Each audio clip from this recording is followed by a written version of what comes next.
So, okay, I want to get this out the way. Let's just fight, all right? Let's just fight because I already know some of y'all about to be trying it in the comments because y'all been trying it on my Facebook statuses and my pictures and stuff.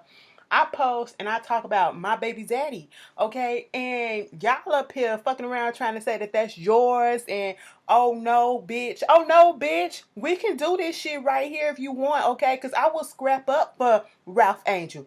Bitch, that man is fine as fuck, okay? Any fucking way, let's just fight. Let's just fight. Anybody got a problem? We can do this shit in the comments. I'm here all day, every day. What's up? What's good? Give me your address, all right? Let's go in on Queen Sugar. This first episode coming back for the new season. Now that I got that out of my system, this new episode. Okay, so this is season 2. We are back. Season. Well, this is episode 1. Episode 2 comes on tomorrow, so don't miss tomorrow. It's a 2-night season premiere, and then it goes back to its regular date on Wednesday, I believe, next week. I think it's Wednesday. I think so. Wednesday at 9 o'clock. But either way, tomorrow is the second day premiere. This episode was just introducing us to the characters and continuing the story about, you know, the Bordelon siblings and the continuation of season 1. It really wasn't much to it. They didn't give us too much drama until the end. Okay, it's basically the aftermath of certain stuff. Last season, we found out that Daddy, Papa, who passed away, he actually left all that land and that farm or whatever to Ralph Angel. Now Ralph Angel was down in his in the dumps or whatever because he felt as if no one was listening to him, and every time he had an idea of what to do with the farm and those acres and what to plant, they really wasn't listening to him. And then, giving him the respect that he wanted or that he felt he deserved. It wasn't an equal thing. They wasn't hearing him out equally. So he found this handwritten will that said that the daddy left it to him. So he's gonna keep that to himself for now. All right. He's still fucking around with Darla. Darla, I appreciate the fact that Darla understands that she is going to be an addict for the rest of her life. Whether or not she is actually partaking in the activities that can, made her become an addict, doing the drugs and all that stuff, that is the label that she's going to have for the rest of her life. And like she told Ralph, I'm glad that she was going to meetings, okay?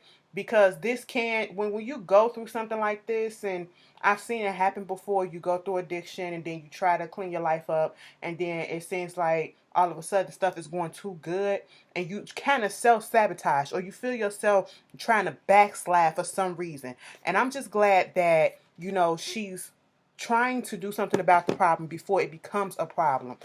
Again, going to her NA meetings and, discussing what's going on. She was late coming to the family dinner because they're about to celebrate Juneteenth. Okay. And that's June 19th. That's a big holiday that they celebrate mostly down in the South, especially in Texas. The actual freeing of the slaves down in Texas and all that. Look into it. Happy Juneteenth because it was yesterday. To all those who celebrated, which we should be celebrating. Fuck a 4th of July because our people, African American slaves and everything, were not free July 4th. So y'all use July 4th just to pop fireworks. That's all the fuck y'all do, okay? Because it wasn't about no fucking independence. Fight me. Anyway, moving on from that, she's dealing with her issues and she comes late to the dinner, but she goes out and talks to Ralph Angels, and he was like, why are you using again? And she's saying, no, I'm not using, but it's just just in case, if she get the feels and all that stuff.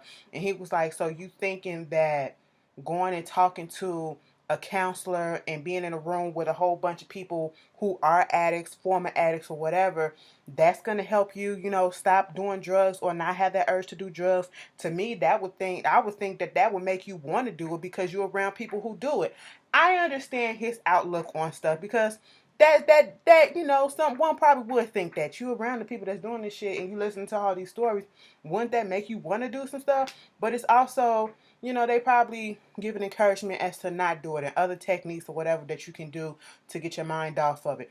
All you need is a listening ear sometimes. And I understand where he's coming from. But then he tries to compare the fact that he said, you don't hear me going over there talking to Charlie about all the stuff that I've been through in jail. She said, baby, this ain't the same thing. See, you went to jail for something that you did. This is something that I am. I said, come through. Come through, darling. Bitch, I'm still sketchy on your ass, but come the fuck through. Blue is happy, and you making my man happy, okay? That's what your job is. Fuck that shit up, and I'm gonna fuck you up too. Moving on from that, okay? Like I get possessive. I really do. I'm noticing that. Anyway, what's going on with Nova? Nova still being Nova, okay? Nova is I ain't gonna call her a hoe. Nova ain't entitled to nobody. She ain't messing with Cop Dude for right now that we know of. Because at the last season, it seemed like they was gonna get together. He was gonna leave his wife for her and all that shit. But she got another. She's still messing around with White Peen though. I mean, I don't have a problem with it, but I mean, you talking about variety and all that stuff with the girls and all that. When you were sitting down there with the girls and stuff, talk about something, get a white boy or no, get a Latina, get a Latino, and maybe women, us sisters and all that stuff. That's fine and all, but get you a little color up in there too with the dudes too. Okay, I mean everybody got their preference, so I ain't tripping, but I would like to see you with a dude, a black guy or something like that. It was cute, bitch. It would have been fire as fuck if this would have went a different way and Ralph Angel and Nova wasn't related and they would have hooked up. All that chocolate, ooh, bitch. But anyway, so she's doing her thing, and she's still doing the activist stuff, she's still doing the sex stuff. She's just a free flowing spirit, and I can appreciate that because she know what she is, and she's not afraid or ashamed to express her sexuality, to love who she loves, and don't give a fuck what people think. Okay, she's not hurting anyone because everyone is a willing participant. All right, so they going over some stuff, and Vi all up in her feelings, so they go take her to a club to get their groove on and all that stuff, and get her mind off of shit. And before they go to the club, we see Nova going to I guess the baby shower for one of her friends, and they having this little discussion about how her mom is thinking that she never really thought that she would be getting pregnant before she got married and all this stuff. And then one of the friends was saying, well, listen, forgive me, but I'm more traditional. I believe in getting married first and then getting the kids and all this stuff. And then you have Nova coming in and being like, we live in a different time now. Those things don't apply. I mean, who cares about, not getting married first before you have kids or whatever. You don't have to abide by those rules anymore. You can make your own decision. I mean, look, they didn't want women to work and women to have these high positions, but yet here we are doing it. I said, come through, Nova. Teach them. Teach them. You got to raise up a child, and you got to teach them bitches, okay? She putting it out there, giving them more perspectives and all that stuff. Then they're talking about a man and how they want this man, and this man can't this and that can't that. And Nova's like, maybe sometimes you're going to have to step outside your horizons, okay? Get up out your comfort zone. Maybe you ain't going to find the black man or the brother that you're looking for. Now, why don't you try a Latina? A Latino, a white man, a white girl. I mean, or the sisters. One of the girls said, now, bitch, you lost me right there, okay? Because we ain't as adventurous as you. We know how you get down and we accept it, but, bitch, don't throw that over here. I said, all right. She said, I caught it and I threw it right back, bitch.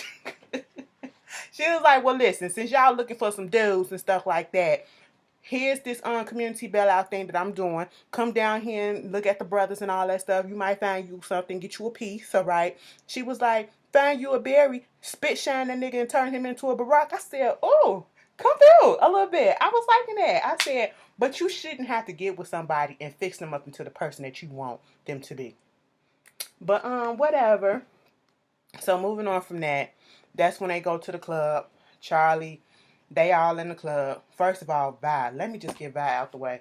Vi is going through it, okay? Vi is going through it. Baby, you brought this shit on yourself a little bit. I mean, Hollywood had his take in it because Hollywood should have just been upfront last season and told you that, he was technically still married to his ex-wife, well, to his now ex-wife, I think, for the simple reason because she was using his insurance because she's bipolar and all this stuff. And that was all that it was.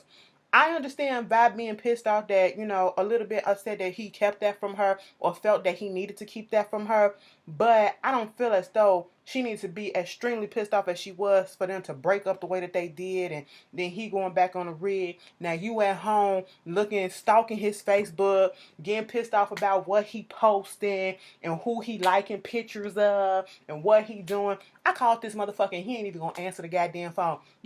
She is just losing her shit. They going out to the club and trying to get her, to just loosen the fuck up. Like, bitch, come on, let's just party. She's sitting there with that wig. You know what? That motherfucker, and he doing all this stuff. I said, scratch that shit, bitch, because I know how that stuff feel.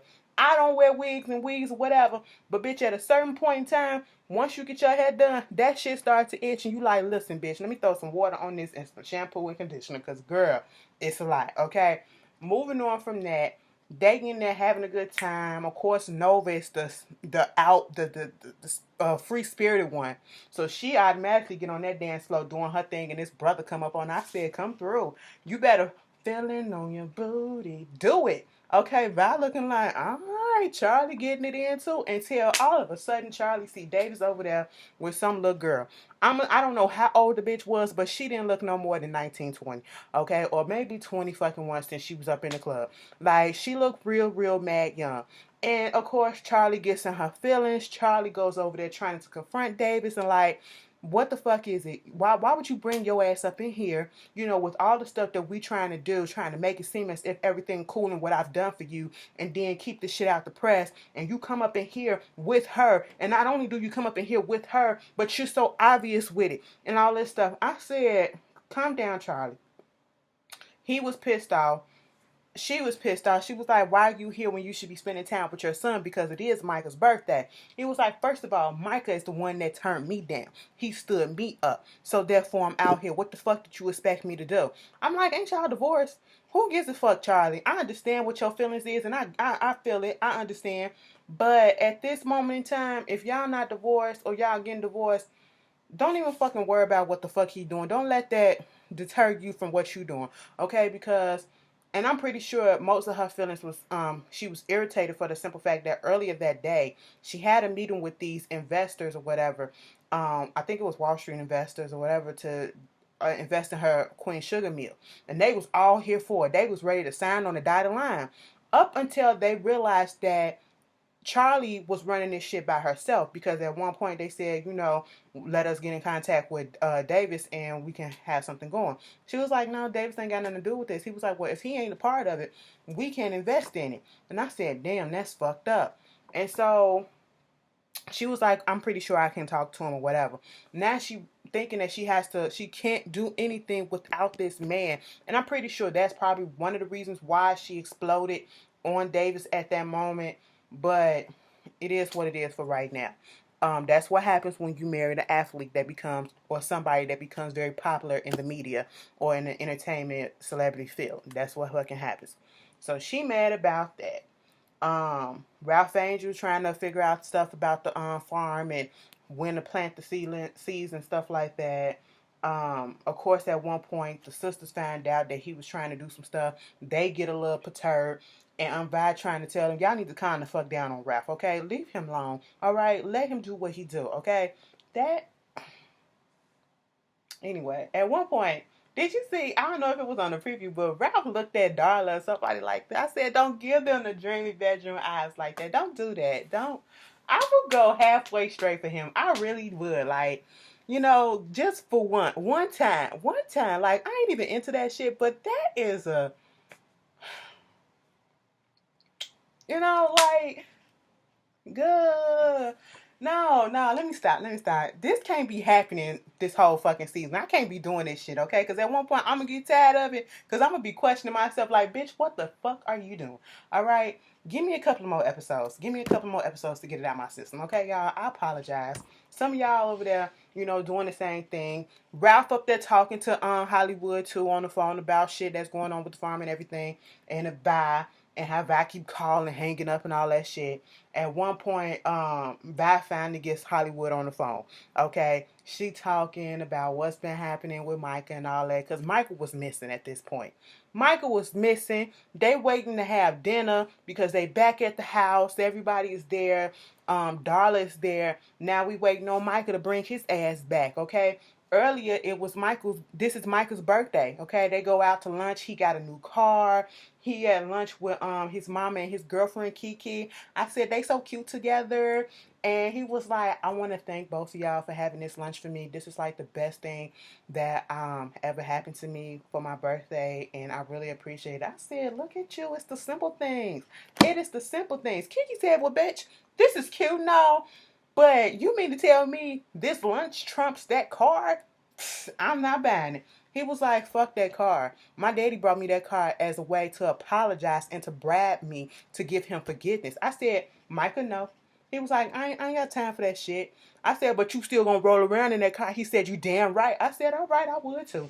I mean, you giving it to me, bitch, I'm gonna take it. Okay? Now he probably thinking otherwise, like, bitch, you can take this shit, okay? Take this fucking shit, all right? Because of the shit that happened to him. It was so fucked up. They waiting for him to get to the house. They don't know what's going on before the dinner start. Child. Vi's on the phone with Hollywood. He finally picks up the phone. She was like, oh my God, you finally picked up. How you doing? And they talking for a second. And she was like, you know, the way that we broke up and left things, it was kind of fucked up. I really want to talk to you and I really want to see you. He was like, I want to see you too, babe. I said, he hit her with that babe. She laid over on that bed. I said, soon as she click on that phone call, when that phone call go off, she going to stay up in that room for a few more minutes. And she going to play with Miss Kitty. That's all she going to do. Because she was moist down there. You couldn't tell me, bitch. But anyway, moving on from that, they saying Grace, okay, and they still wondering where's Micah. So the phone kept ringing, and Charlie answers her phone, and it was Davis, and Davis is like, "Why is everybody not answering me and doing all this stuff, shutting me out or whatever?" And was like, "Micah not answering me." She was like, "First of all, we was in the midst of dinner, ain't nobody ignoring you." She was like, "Where's Micah?" Well, Micah left here a while ago. He ain't been here, and was like, well, let me call Kiki and see where he at. He probably over there with her. So Charlie calls Kiki. Kiki said no, he ain't been there. It's hours later, okay? What wound up happening is Michael was on his way home, and he was driving. He had his music playing. Next thing you know, a cop come out of nowhere and pulls him over on the side of a fucking cemetery, bitch. Okay, on the side of a road where there's nobody else there. Told him to turn the car off. He had the windows rolled up. Turn the car off. And it was like license and registration, roll down your windows and all that stuff. And he said, I have to turn the car back on to roll the windows down.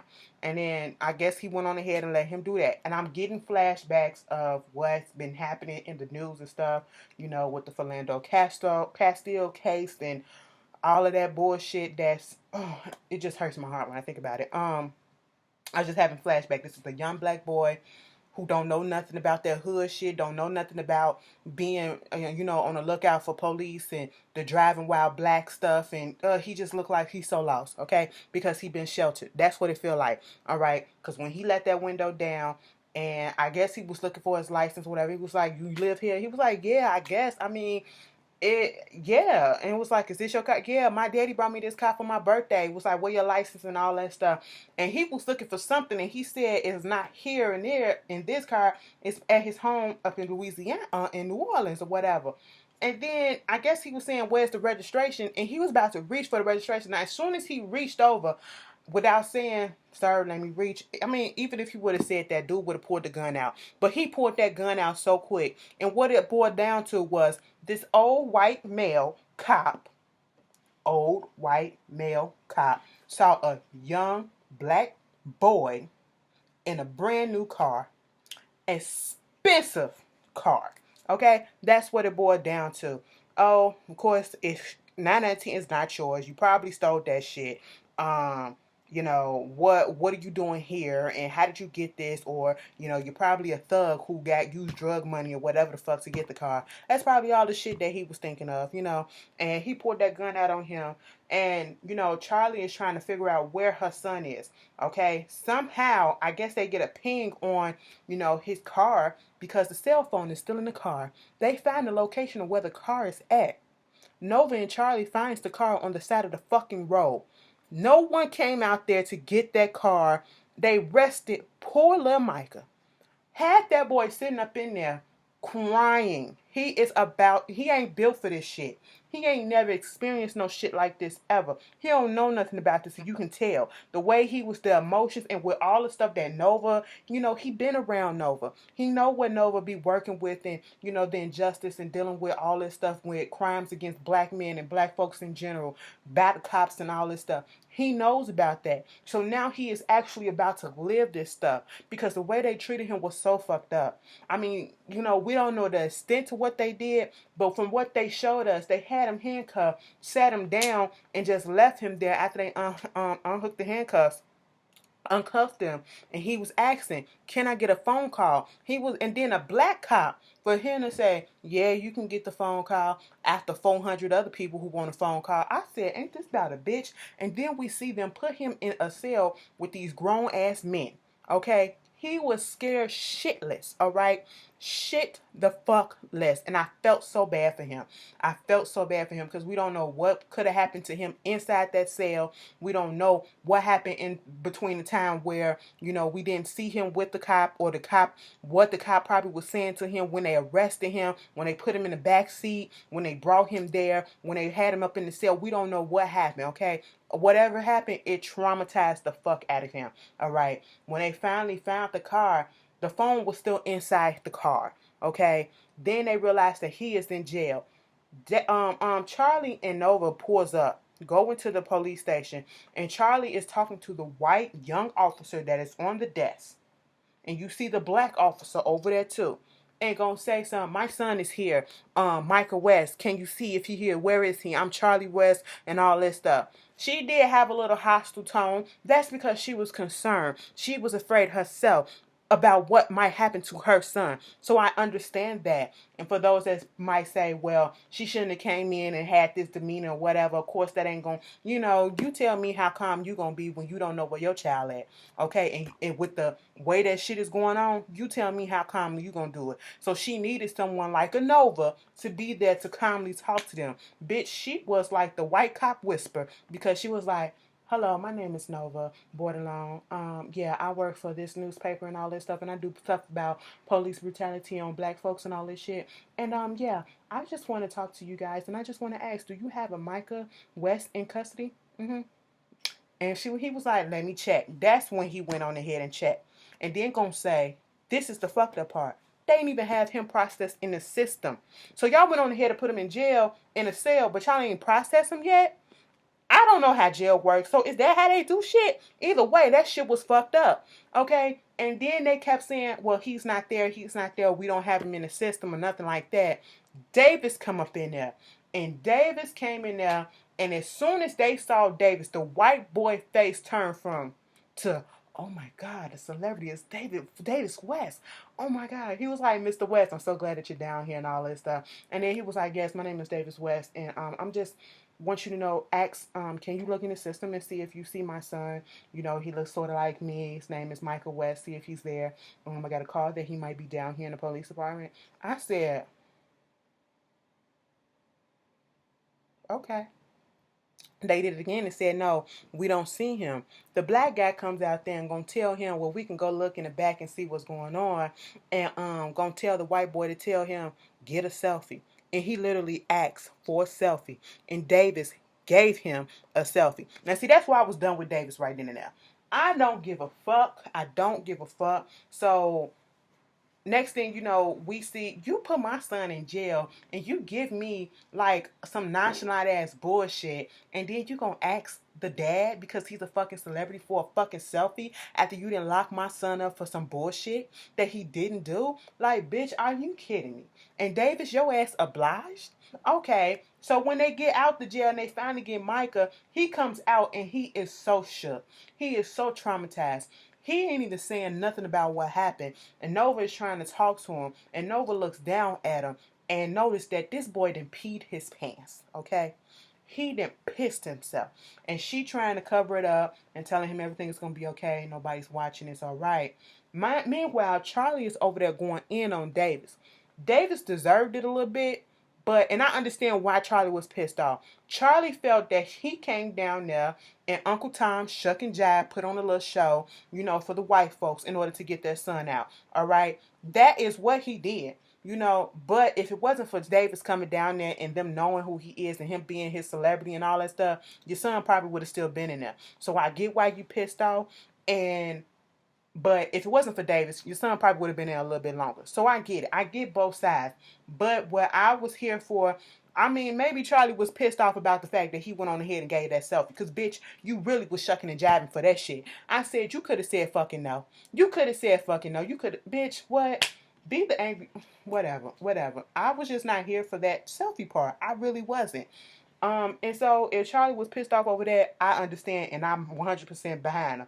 But other than that, if it hadn't been for him coming down there, Micah probably would have been in there a little bit longer because one, you're a female, and two, you're a black female. There you go. Moving on from that, everybody, going about their day. Little Micah in the bed ain't saying nothing to nobody. He don't want to talk about what happened. Then we see Charlie looking at these papers from the investors or whatever, and in order to get this loan or whatever that they need, she needs her signature, and they need Davis to be on board too. Do you know this bitch forged his signature? I said, now see, Charlie, now see, if shit get fucked up, blame yourself on that, because you ain't have to do that, because you too prideful to ask him. Because all the bullshit that went on, I get it. But still, you don't go and commit a fucking crime. That is a crime. Probably a fucking felony. Forgery? Like, baby, no. But that was Queen Sugar. Y'all tell me how y'all felt.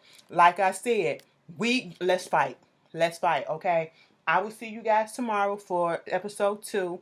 And we will, have a good time. Peace.